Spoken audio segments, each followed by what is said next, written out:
Hi David, and thank you for taking time out for a chat with us on DJ's Denim on the Crew Rock Radio.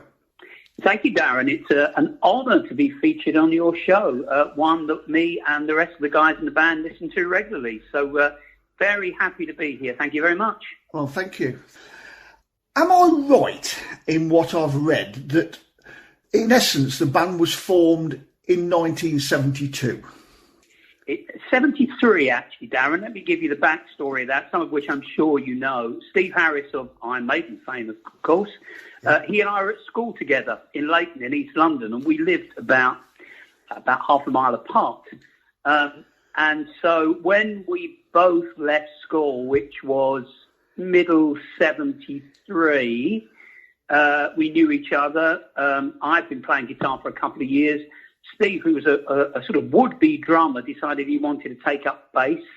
We got together, helped him buy his first bass, and we decided we wanted to form a band. You know, we were rock fans, prog rock fans, to be honest, and I think a lot of that still leaks over into Iron Maiden. You know, we were into Genesis and Pink Floyd and Jethro Tull and Focus and obviously Zeppelin and Deep Purple and Black Sabbath. So we had... You know, the music of the time was influencing us, so we decided we want to form a band. And that was in mid-73, and by sort of the autumn of 73, there was Steve and I and a succession of drummers and second guitarists. And towards the end of 73, we shored up with Paul Sears, who was our very first drummer and still a really good friend of mine, and Bob Verscoil on vocals. And we played our first gig in March 1974. Right, okay. The first gig was at a church hall, is that correct? It was. It was St Nicholas's Church Hall in Poplar. Okay. And it was a talent show organised by Dave Beasley, who was better known to Maiden fans as Dave Light, their light technician and the inventor of Eddie, I think. He organised a talent show under the auspices Track Records, who were the Who's record company at the time, and they sent a few folks along to look over this would-be East End talent, and we were one of those. It was a very interesting gig. We were the only band that brought PA along, so everybody used it, and we didn't even win. But you know, there you go.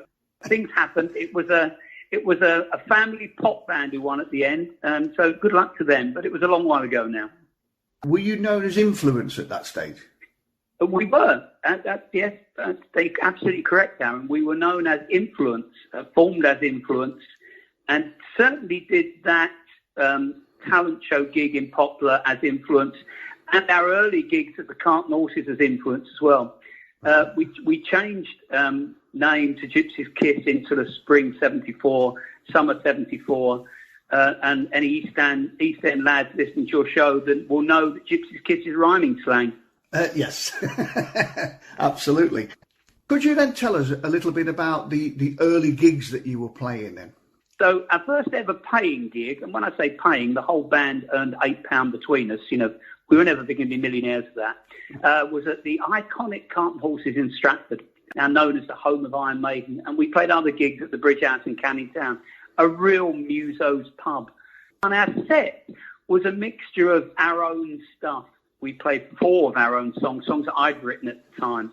Obviously, when we had to fill a set for a couple of hours, we added some covers to our own songs. And, you know, they're the sort of iconic ones of the period, that Smoke on the Water, songs by Wishbone Ash, even songs by the Beatles, songs by Joe Walsh, songs by Black Sabbath, Montrose. You know, we played a sort of an eclectic mix of rock songs at the time, and along with our own songs. The 4 that, you know, we played at the very first gig we ever played at the talent show, Gypsy's Kiss, the new Gypsy's Kiss, are still playing now. So we're going to have a listen to a first piece of music then. David, could you tell us what we're about to have a listen to, please? Well, we're going to listen to Influence, Darren. This was written by me, I'm very proud to say, at the end of 1973. And it is the very first song that I played to an audience, and the very first song that Steve Harris ever played to an audience. It's Influence, and I do hope the audience enjoy it.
stage of the band come to a close, if you like?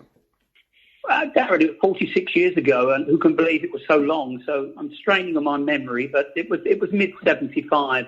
We've been together as friends and as a band for about 18 months or so, I guess. Steve went on to a band called Smiler, as Iron Maiden enthusiasts will know, and then went on to actually form Iron Maiden in December 75. Paul Sears went on to do other musical things. Bob Verskor went on to do other things. Tim Nash, who was our only addition to the original lineup as second guitarist, moved on. And I, for my sins, joined a country and western band for a bit because the money was better. I'd moved from £2 a gig to £25 a gig. And for a young lad of around 20, that was quite an increase. So middle of 75, the Gypsy's Kiss came to its end. It framed our lives. We were friends. We're still friends. And it was a great deal of fun. And we think the music was pretty decent as well. Gypsy's Kiss reunited for Burfest. Is this correct? Darren, it is. I've been asked a number of times over the years by Maiden fans who sort of track you down or know you are, lovely people that they are, as could the band be reformed? And I sort of resisted, thinking that was then and this is now, and would anybody really be interested? But I was asked by Andy and Erwin for Burfest 2018, could I reform at least some of the band? And that I did. I'm very glad I did, because the reception from the folk who were there was so good, and the love was so much in the building, that we decided not only to keep on going, but to start recording new music as well. So yes, you're right, Darren. March 2018, Gypsy's Kiss came back after a gap of 43 years. And obviously, but Burfest, a festival inspired by Clive Burr, and former drummer with Iron Maiden, who sadly is no longer with us. Yes, it's a festival that effectively is still running, although over the past year there's been no festivals or gigs. No. Yes, in honour of Clive Burr, to raise money for charity, and primarily for multiple sclerosis charities. Yeah. And it always has a fantastic lineup. One of the great things for me of going back to Burfest is I then met up with friends I knew at the time. Air Force were playing on that. You know Air Force, of course, Darren. Yes, yeah. Doug Sampson and I were great friends.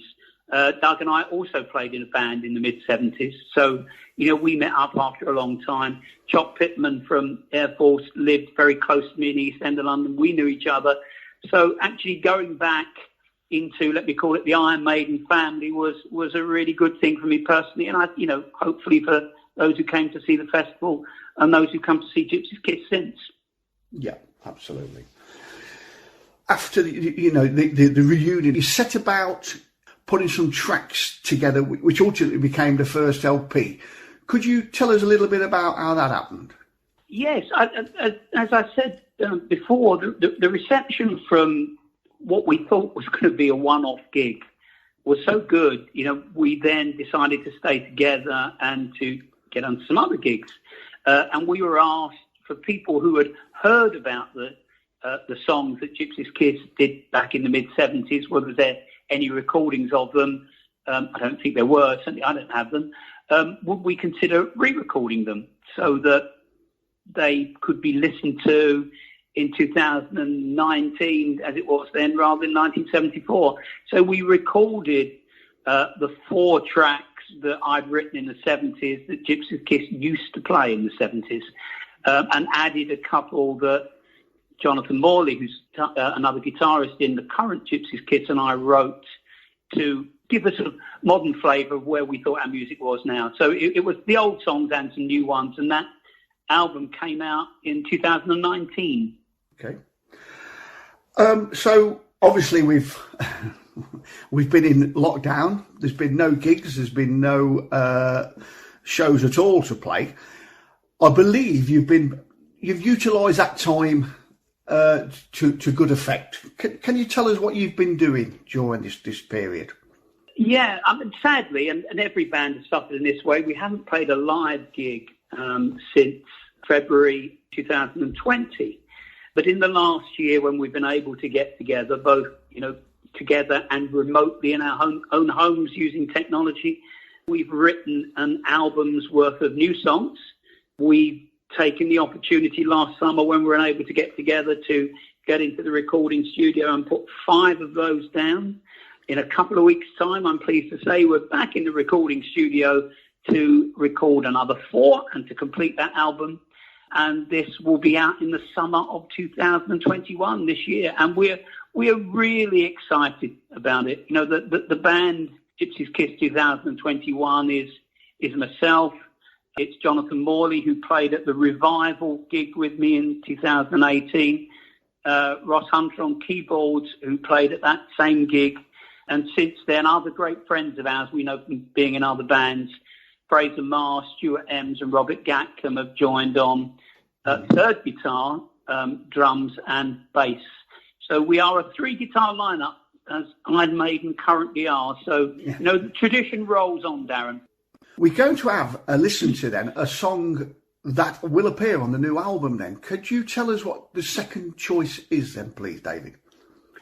The second choice is what will probably be the opening track on the album that Jonathan and I wrote about a year ago. And it's called My Own Holy Grail. And I do hope you like it. It rocks a bit.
That's not fooling me.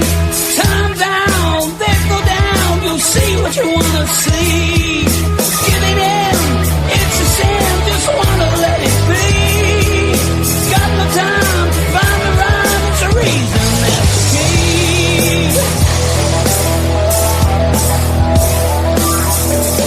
Hey, mind aches, body shakes. Time to live and die.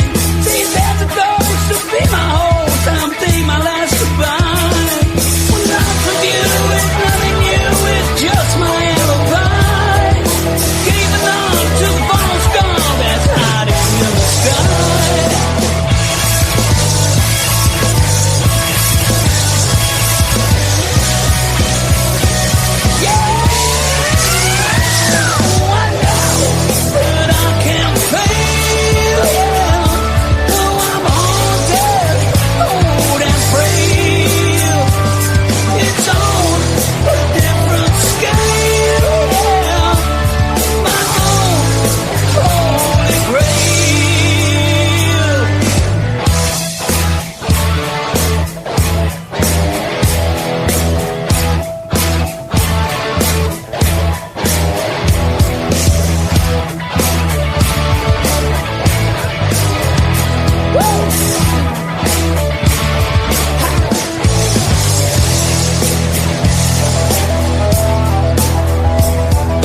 spaces in between. Let your fear get nowhere near, that's where you be. So hold it tight, don't need to fight when I'm on the run. Looking up for the same call, blinded by the sun.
So what are we looking to expect from Gypsy's Kiss then, moving forward after we've obviously easing out of this lockdown period? Well, Darren, something I never expected that I'd be able to do, and that is embark on a UK tour, have the album out that we've already referred to, continue playing gigs to the remainder of this year and hopefully next year, maybe a festival or two, and then who knows, maybe a third album that will come sometime next year. So, you know, completely unexpectedly, Gypsy's Kiss is not only back, but it is continuing. And I do know that the guys in the original Gypsy's Kiss, who I am in touch with, of course, including Steve, are delighted the band has both revived and is continuing. The tour then that you're about to embark on then, is there anybody else featuring on the lineup with you? Our special guests on the tour are huge friends of mine and of the band. They will also be known to Maiden fans and Maiden family. They are Buffalo Fish. Oh, right. Okay. And the guitarist in Buffalo Fish is, of course, Terry Watram, an ex-Iron Maiden guitarist and a fantastic guitarist at that. And they are a super band. So they'll be at all of the gigs on the tour with us. So not only might you be able to see us play, and we hope you'll enjoy that, but you will certainly enjoy the music of Buffalo Fish.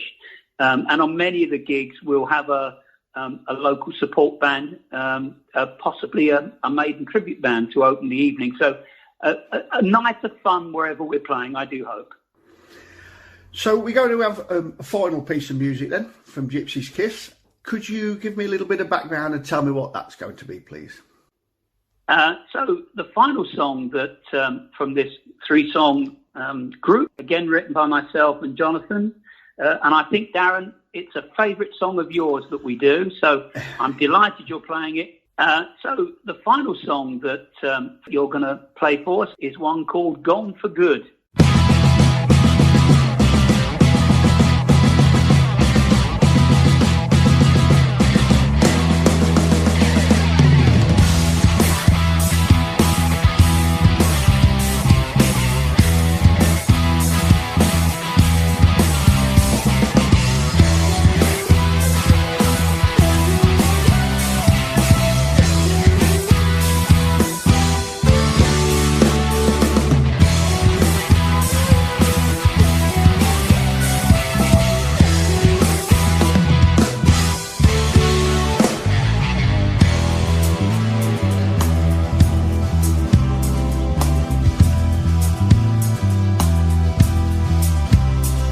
Shut away from my dreams and your schemes.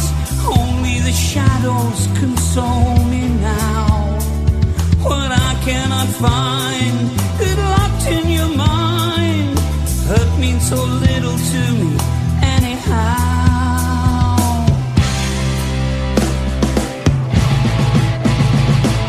We'll disagree, that I'll guarantee. I've seen in your eyes so many times. I needed space, but locked in this place. Sentenced to life for so many crimes. Shout out, reach out, break out. If I could stop me, disagree. You say I'm gone for good.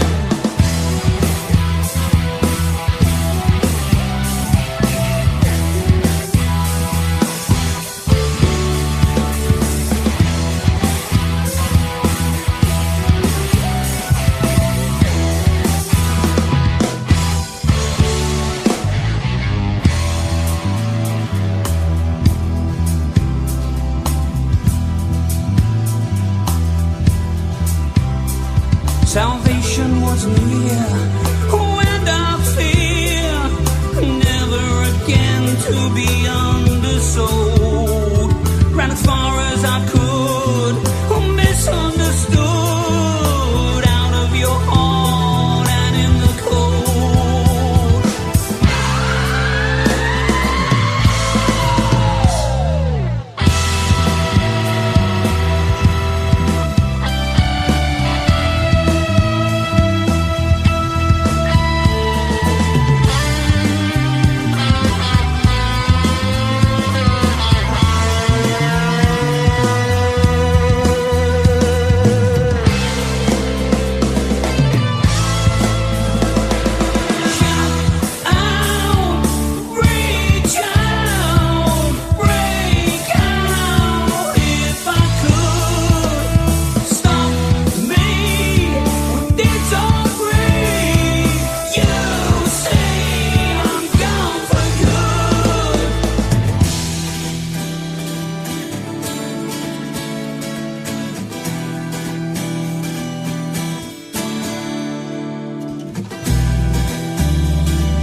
closing then, David, have you got any messages for the fans out there at all?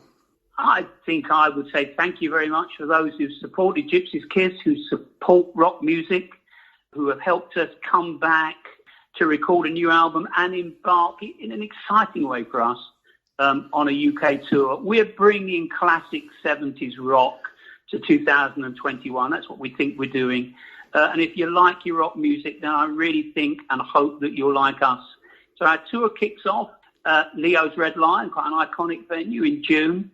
And we have gigs in Yorkshire, in Scotland, in the Northeast, quite a few in the Midlands, which I'm sure you will know, Darren, is a heartland of rock music, and in the West Country and in Wales. So if you are so minded, you can catch us at a number of gigs between June and September. More details of that and the way to book tickets, www.gypsieskiss.net.